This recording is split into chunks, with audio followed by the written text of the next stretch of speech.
So I listened to a talk yesterday from a company called Highbrand, and they have done a lot of work with brand equity and brand scores. Now, one new piece of research that they did is they looked at brands, but not just from the point of view of brand equity or brand love. What they looked at was future scores for brands and how they will perform in the future.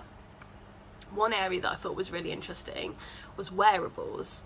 The category wearables was the second highest, it scored the second highest across all the categories that they looked at, and this was all sorts of industries: retail, insurance, legal, loads of different areas. But wearables scored the second highest, and that is when they're looking at future relevance of brands.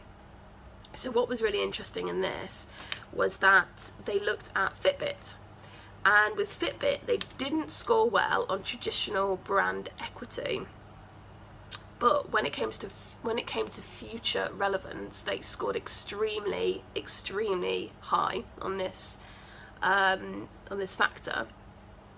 And what Highbrands were able to show was that this brand is one for the future, is one that will do well in the future, and they proved this this scoring system across a number of different brands.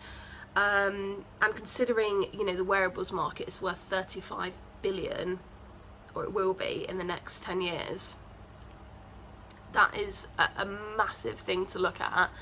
And I think the concept of looking at future brand relevance is so important compared to just looking at brand equity nowadays.